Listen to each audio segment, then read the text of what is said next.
ওনাকে আমরা সচেতনতামূলকভাবে এটা আমরা লিগ্যাল নোটিশ ওনাকে বেশ কিছু ভিডিও আছে, আমি আপনাদের সাথে একটা ভিডিও আপনাদেরকে একটু দেখাচ্ছি।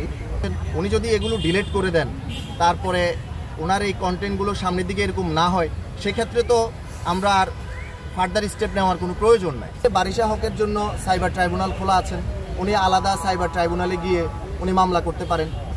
3 দিন সময় দিয়েছি, এই 3 দিনের মধ্যে উনি আমাদেরকে এটার জবাব দিবেন বলে আমরা আশাবাদ ব্যক্ত করি। জবাব না দেয় উনি আশা করি এটার জবাব দিবেন, যেহেতু আমরা তো 3 দিন পরেই বলতে পারবো, চতুর্থ দিনে, যে উনি জবাব দিয়েছেন কি দেন নাই।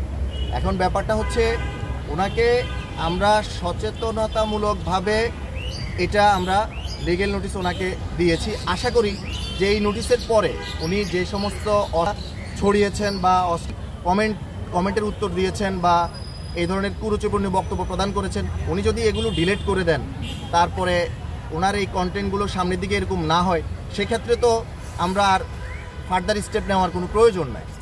আর আশা করি যে আমি আশাবাদ ব্যক্ত করি, যেহেতু উনি একজন প্রতিষ্ঠিত ব্যবসায়ী, আমি আশা করি যে উনি এই লিগ্যাল নোটিশের জবাব দিবেন এবং অতি শীঘ্রই উনি এই ধরনের নেতিবাচক কমেন্ট বা সোশ্যাল মিডিয়ায় যা যা ছড়িয়েছেন সেগুলো উনি রিমুভ করে নেবেন।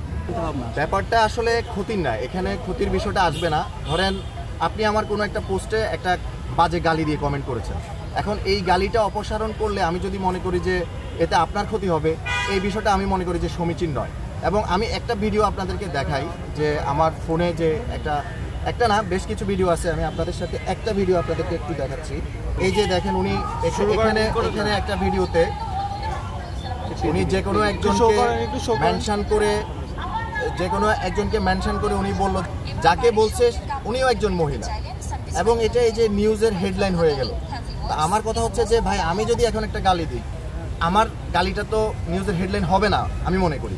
এখন উনি একটা গালি দিলে এটা হেডলাইন হয়ে যাচ্ছে। আলটিমেটলি আমরা যারা ভিউয়ার্স বা আপনারা যারা দেখছেন, আপনারা এখান থেকে কি শিখছেন?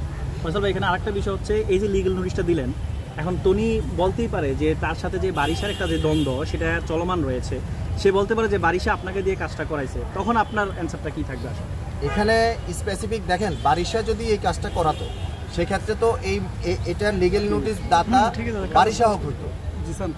এখানে যদি স্পেসিফিক বারিশা হককে মেনশন করতো, যেমন বারিশা হক যদি চান বারিশা হককে নিয়ে উনি কোনো কুরুচিপূর্ণ কথা বলছেন, সেক্ষেত্রে বারিশা হকের জন্য সাইবার ট্রাইব্যুনাল খোলা আছেন, উনি আলাদা সাইবার ট্রাইব্যুনালে গিয়ে উনি মামলা করতে পারেন। এখন নট অনলি বারিশা হক, আমার কথা হচ্ছে এই যে আমি একটা ভিডিও আপনাদেরকে দেখালাম, এখানে উনি যে শব্দ চয়ন করলেন, একটা অশালী দিলেন, তো আমি আশা করব যে উনি যদি ওনার যেই শব্দ চয়ন, ওনাকে ধরেন যে ওনার কোনো একটা পোস্টে কেউ কমেন্ট করেছে, একটা নেতিবাচক কমেন্ট করেছে, তো উনি তাকে লিগ্যাল নোটিশ করতে পারে, উনি সাইবার ট্রাইব্যুনালে গিয়ে ডিফেমেশনের মামলা করতে পারে।